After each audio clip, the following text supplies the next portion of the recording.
Subscribe કરો સ્વામિનારાયણ ચરિત્ર YouTube ચેનલને અને બેલ આઇકનને દબાવો લેટેસ્ટ વિડીયોની નોટિફિકેશન સૌથી પહેલા મેળવવા માટે।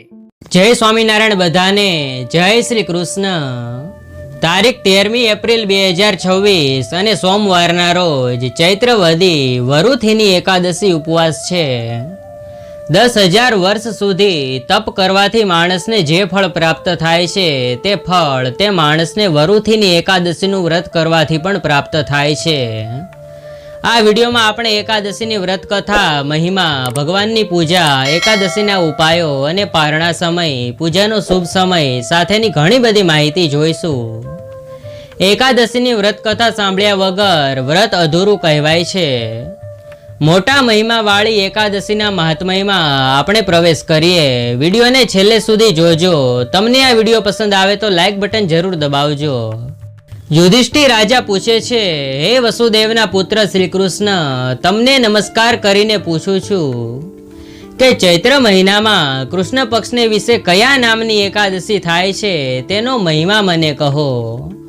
શ્રી કૃષ્ણ બોલ્યા કે હે યુધિષ્ઠિર રાજા, ચૈત્ર મહિનાના કૃષ્ણ પક્ષની વરુથીની નામે એકાદશી આ લોકને વિશે તથા પરલોકને વિશે સૌભાગ્ય દેનારી છે। વળી વરુથીની એકાદશીનું વ્રત કરવાથી પાપનો નાશ થઈ સદા સુખની અને સૌભાગ્યની પ્રાપ્તિ થાય છે। ખરાબ ભાગ્યવાળા જે લોકો આ વ્રત કરે છે તે સૌભાગ્યને પામે છે।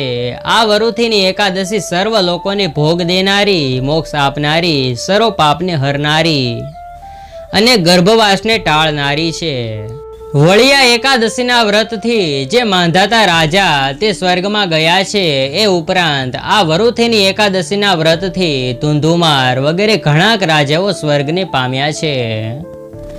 પ્રાચીન સમયમાં નર્મદા નદીના કિનારે માંધાતા નામે રાજા રાજ્ય કરતા હતા। તેઓ અત્યંત સેવાભાવી અને તપસ્વી હતા। એક દિવસ માંધાતા રાજા જ્યારે જંગલમાં તપસ્યા કરી રહ્યા હતા, વિષ્ણુની ભક્તિમાં લીન હતા, ત્યારે એક જંગલી રીંછ ક્યાંકથી આવ્યું અને રાજાનો પગ ચાવવા લાગ્યું। રાજા પહેલાની જેમ પોતાની તપસ્યામાં મગ્ન રહ્યા। થોડા સમય પછી રાજાનો પગ ચાવતા ચાવતા એ જંગલી રીંછ રાજાને મધ્ય જંગલમાં ખેંચી ગયું। રાજા ખૂબ જ નર્વસ થયા, પરંતુ તેમણે તપસ ધર્મ અનુસાર ક્રોધ અને હિંસાને બદલે ભગવાન વિષ્ણુને પ્રાર્થના કરી। ભગવાન વિષ્ણુને કરુણાથી બોલાવ્યા। તેમનું આહવાન સાંભળીને ભગવાન શ્રી હરિ વિષ્ણુ પ્રગટ થયા અને રીંછને પોતાના ચક્રથી મારી નાખ્યું। રીંછ પહેલાથી જ રાજાનો પગ ખાઈ ગયું હતું। આનાથી રાજા ખૂબ જ દુઃખી થયા। તેમને દુઃખી જોઈ ભગવાન વિષ્ણુ બોલ્યા કે હે વત્સ, શોક કરશો નહીં, તમે મથુરા જાઓ અને વરુથીની એકાદશીનું વ્રત કરો અને મારી વરાહ અવતારની મૂર્તિની પૂજા કરો।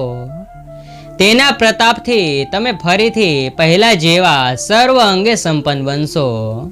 આ રીંછે જેવી રીતે તને ઈજા પહોંચાડી છે તે તારા આગલા જન્મનો અપરાધ હતો।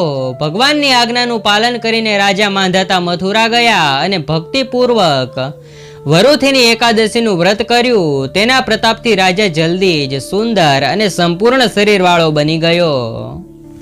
આ એકાદશીના પ્રભાવથી રાજા માંધાતા સ્વર્ગમાં ગયા। 10,000 વર્ષ સુધી તપ કરવાથી માણસને જે ફળ પ્રાપ્ત થાય છે તે ફળ તે માણસને વરુથીની એકાદશીનું વ્રત કરવાથી પણ પ્રાપ્ત થાય છે। કુરુક્ષેત્રને વિશે સૂર્યગ્રહણને ટાણે જે માણસ એક ભાર સોનું આપવાથી જે ફળ પામે છે તે જ ફળ વરુથીની એકાદશીના વ્રતથી પામે છે। શ્રદ્ધાવાળો જે મનુષ્ય વરુથીની એકાદશીનું વ્રત કરે છે તે મનુષ્ય આ લોકમાં તથા પરલોકમાં પોતાની ધારેલી ઈચ્છેલી વસ્તુઓને પામે છે।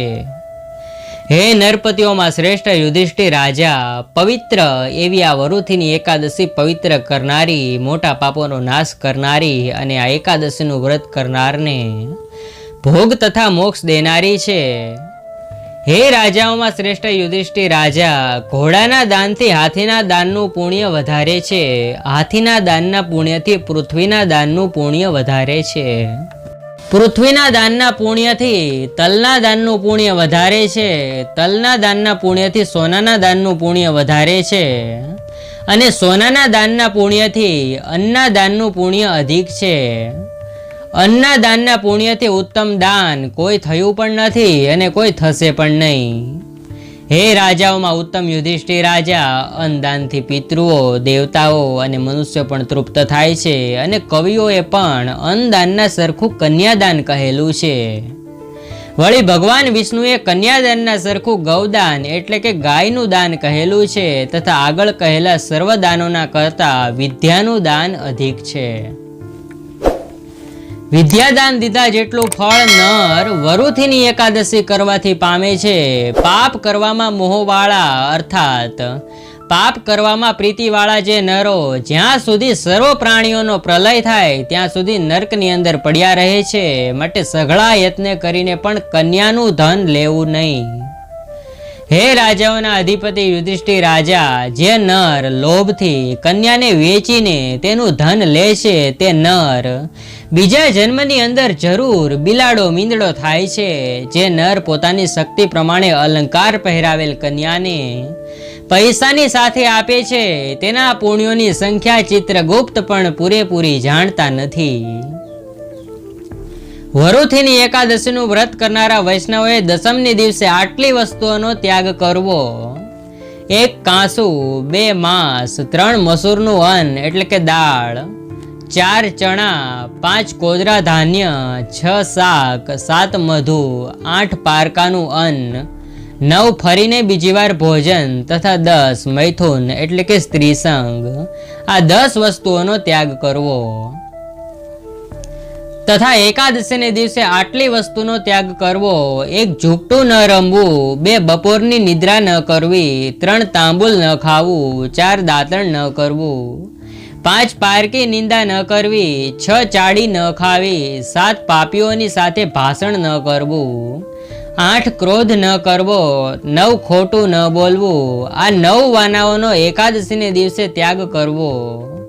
હે યુધિષ્ઠિર રાજા, હવે 12ને દિવસે શેનો ત્યાગ કરવો એ કહું છું: 1 કાંસુ, 2 માંસ, 3 મધ્ય, 4 ખોટું ન બોલવું, 5 કસરત ન કરવી, 6 મહેનત ન કરવી, 7 ફરીવાર બીજી વાર ન જમવું, 8 મૈથુન એટલે કે સ્ત્રી સંગ ન કરવો, 9 ક્ષોર એટલે કે હજામત ન કરાવવી, 10 તેલ ન ખાવું અને 11 પારકું અન્ન ન ખાવું. આ 11 વસ્તુઓનો ત્યાગ કરવો. આ પ્રમાણે વિધિપૂર્વક જે વરુથીની એકાદશી કરે છે તેના સર્વ પાપોનો ક્ષય થાય છે અને અંતે વરુથીની એકાદશીના પ્રભાવથી અક્ષય ગતિને પામે છે. આ વરુથીની એકાદશીને દિવસે રાતના જાગરણ કરીને જેઓએ વિષ્ણુને પૂજેલા છે તેઓ સર્વ પાપોમાંથી મુક્ત થઈને અંતે ઉત્તમ ગતિને પામે છે. તેથી એ ધર્મરાજા, સૂર્યપુત્ર યમરાજાથી ડરનારા અને પાપોથી ડરનારા મનુષ્યએ પૂર્ણ યત્નોથી વરુથીની એકાદશી કરવી. હે રાજા યુધિષ્ઠિર, આ વરુથીની એકાદશીના પાઠ કરવાથી અને સાંભળવાથી હજારો ગાયો દીધાનું ફળ પ્રાપ્ત થાય છે તથા આ એકાદશીના કરવાથી માણસ સર્વ પ્રકારના પાપોમાંથી મુક્ત થઈને અંતે વિષ્ણુ લોકમાં જાય છે. પંચાગ મુજબ એકાદશી તિથિ 13 એપ્રિલ 2026ના રોજ રાત્રે 1:17 વાગે શરૂ થશે અને 14 એપ્રિલ 2026ના રોજ રાત્રે 1:08 વાગે સમાપ્ત થશે. હિન્દુ પંચાંગમાં ઉપવાસનું પાલન ઉદયા તિથિ એટલે કે સૂર્યોદય સમયે પ્રવર્તતી તિથિના આધારે નક્કી કરવામાં આવે છે. તેથી વરુથીની એકાદશીનું વ્રત સોમવાર 13 એપ્રિલના રોજ મનાવવામાં આવશે. ધાર્મિક માન્યતાઓ અનુસાર આ દિવસે વિધિ વિધાનથી વ્રત રાખીને ભગવાન વિષ્ણુને ભોગ અર્પણ કરવાથી તેમની વિશેષ કૃપા પ્રાપ્ત થાય છે. એવું માનવામાં આવે છે કે જો રાશિ પ્રમાણે ભોગ અર્પણ કરવામાં આવે તો માત્ર મનની ઈચ્છાઓ જ પૂર્ણ થતી નથી પરંતુ ગ્રહ દોષ પણ શાંત થાય છે અને જીવનમાં સકારાત્મક ઉર્જાનો પ્રભાવ વધે છે. આવો આ વિશે જાણીએ. મેષ રાશિ. આ રાશિના જાતકો ભગવાનને લાલ રંગની મીઠાઈ જેમ કે લાલ પેંડા અથવા બુંદીના લાડુ અર્પણ કરે તેનાથી જીવનમાં સુખ અને સમૃદ્ધિ આવે છે. વૃષભ રાશિ. વૃષભ રાશિના લોકો પંચામૃત, દૂધ, દહીં, ઘી, મધ અને ખાંડનો ભોગ લગાવે તેનાથી ધન લાભ થાય છે. મિથુન રાશિ. મિથુન રાશિના લોકોએ ભગવાનને મૂંગ દાળનો હલવો અર્પણ કરવો શુભ માનવામાં આવે છે. તેનાથી બુદ્ધિ, વાણી અને સંબંધોમાં મધુરતા આવે છે. કર્ક રાશિના લોકોએ દૂધથી બનેલી મીઠાઈનો ભોગ ભગવાનને લગાવવો, તેનાથી માનસિક શાંતિ મળે છે. સિંહ રાશિના લોકોએ ગોળથી બનેલી મીઠાઈ ભગવાનને અર્પણ કરવી, તેનાથી માન સન્માન અને પ્રતિષ્ઠામાં વધારો થાય છે. કન્યા રાશિના લોકોએ ધાણાની પંજરી, પરવળની મીઠાઈ અથવા દૂધના પેંડા ભગવાનને ચઢાવવા, તેનાથી આરોગ્ય સારું રહે છે. તુલા રાશિના લોકોએ ભગવાનને પંજરી, ખીર અથવા સફેદ મીઠાઈનો ભોગ લગાવવો શુભ માનવામાં આવે છે, તેનાથી જીવનમાં સંતુલન વધે છે. વૃશ્ચિક રાશિના લોકોએ ભગવાનને ગોળની ચીક્કી, ગોળથી બનેલી મીઠાઈ અથવા ખીર અર્પણ કરવી, તેનાથી નકારાત્મક ઉર્જા દૂર થાય છે.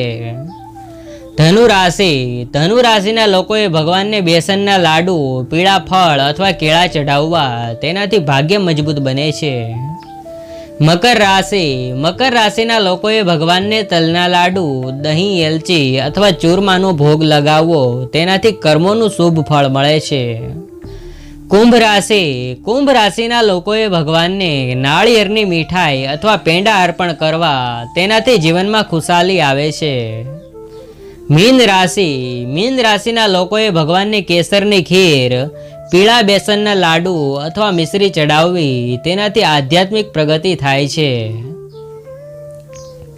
વરુથીની એકાદશીને દિવસે બ્રહ્મ મુહૂર્તમાં ઉઠો અને સ્નાન કરો, તુલસીના છોડને જળ અર્પણ કરો, પછી તેની સામે ઘીનો દીવો પ્રગટાવો, તુલસી મંત્રનો જાપ કરો. આમ કરવાથી આર્થિક મુશ્કેલીઓ દૂર થશે અને બાકી રહેલા કામ પણ પૂર્ણ થાય છે. જો વરુથીની એકાદશીને દિવસે ભગવાન વિષ્ણુને શંખ વડે સ્નાન કરાવવામાં આવે તો તે જલ્દી પ્રસન્ન થઈ જાય છે અને વ્યક્તિને ઈચ્છિત વરદાન આપે છે, કારણ કે શ્રી હરિ વિષ્ણુને શંખ ખૂબ જ પ્રિય છે. ધાર્મિક માન્યતાઓ અનુસાર જ્યારે પણ ભગવાન વિષ્ણુને ભોગ અર્પણ કરવામાં આવે છે ત્યારે તેમાં તુલસીનું એક પાન અવશ્ય સામેલ કરવું જોઈએ, કારણ કે ભગવાન વિષ્ણુ તુલસીના પાન વિના પ્રસાદ સ્વીકારતા નથી. એકાદશીને દિવસે ભગવાન વિષ્ણુને તુલસીના પાન અર્પણ કરવાથી ભગવાન વિષ્ણુ ઝડપથી પ્રસન્ન થાય છે અને પોતાના ભક્તોની મનોકામના પૂર્ણ કરે છે. પરંતુ એક વાતનું ધ્યાન રાખો કે એકાદશીને દિવસે તુલસીના પાન ન તોડવા જોઈએ. એ સાથે જય શ્રી કૃષ્ણ. તમને આ વિડીયો પસંદ આવ્યો હોય તો લાઈક કરજો, બીજા ભક્તોને શેર કરજો અને તમે આ ચેનલ પર પહેલી વખત આવ્યા હોય તો આ ચેનલને સબસ્ક્રાઈબ કરી બેલ આઇકન જરૂર દબાવજો.